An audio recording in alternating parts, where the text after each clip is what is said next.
তত্ত্বাবধায়ক সরকার ফিরল, একটা ভালো খবর। এটি নিয়ে অনেক দিন আন্দোলন হচ্ছে, রাজনীতিতে অনেক বেশি কথা হচ্ছে, কিন্তু যেটিতে শুরু করেছিলাম যে আসলে কি এইটার মাধ্যমে নির্বাচনী ব্যবস্থা নিয়ে বাংলাদেশে যে সংকট, প্রতি বছর নির্বাচনের আগে আমরা যেটা দেখি, সেই সংকটের সমাধান হলো কিনা?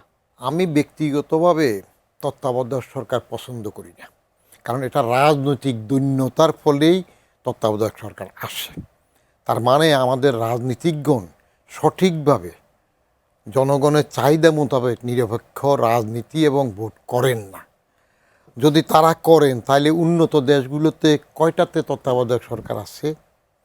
পার্শ্ববর্তী দেশেও কি তত্ত্বাবধায়ক সরকার আছে? তার মানে রাজনীতিকদের মধ্যে সঠিক নিরপেক্ষ ভোট করার প্রবণতা এখানে সৃষ্টি হয় নাই, যে কারণে তত্ত্বাবধায়ক সরকার হইল। সেই লগি বইটা আন্দোলন, সেই 90-র অভ্যুত্থান, যে তত্ত্বাবধায়ক সরকারকে বেগম জিয়া প্রথম বলছিলেন যে পাগল আর শিশু ছাড়া কেউ নিরপেক্ষ হতে পারে না, তারপর সেটাতে আসলেন। আর সেটাতে এসে প্রথমবার তিনি প্রধানমন্ত্রী হইলেন। পরে 21 বছর পরে যখন আওয়ামী লীগ আসলো, আওয়ামী লীগ ঠিক পরের মেয়াদে আবার তত্ত্বাবধায়কে হেরে গেল। তখন তাদের মাথায় আসলো যে তত্ত্বাবধায়ক যদি থাকে এইভাবে, যেটুকুই হোক রাজনৈতিক হানাহানির মধ্যে তারা হয়তো আর টিকবে না, সেই জন্য তারা এটা বন্ধ করলো। তো ওই সময় আমি আমার কলামে লিখছিলাম যে তত্ত্বাবধায়ক সরকার বন্ধ করেছে ভালো, কিন্তু আওয়ামী লীগ কি নিরপেক্ষভাবে সুন্দরভাবে একটা নির্বাচন করে দেখাবে যে আসলে তত্ত্বাবধায়ক ছাড়া সুন্দর নির্বাচন হয়? তা তো আর হয় নাই। এবং তার পরিণতি কী হইল?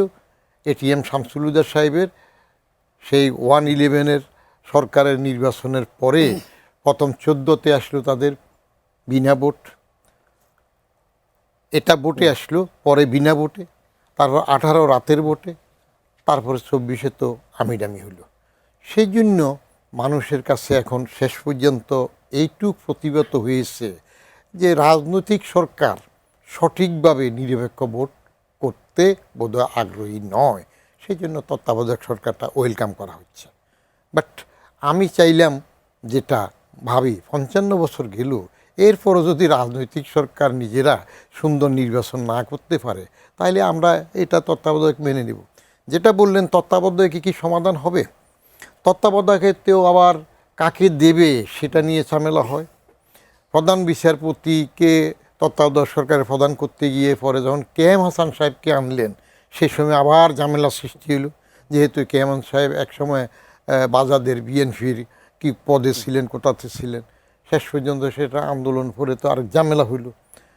এগুলো আমাদের জন্য রাজনৈতিকভাবে ন্যাক্কারজনক। এখন এটা কতটুকু ফলপ্রসূ হবে সেটা নির্ভর করে যে পার্টি ইন পাওয়ার কী চায়, পার্টি ইন পাওয়ার কী চাইবে, কেমনভাবে চাইবে। কারণ অনেকগুলো বিষয় তো আপনার সংসদের উপর নির্ভর করে। তো সংসদে যাদের ওভারহুইলমিং মেজরিটি আছে, তারা কোন দিকে কোন সুবিধা চাইবে, কি করতে চাইবে, সে সদিচ্ছা এবং অসদিচ্ছা এই দুটোর ব্যালেন্স কোনটা হবে, কোনটাতে জোর দিবে, তার উপর নির্ভর।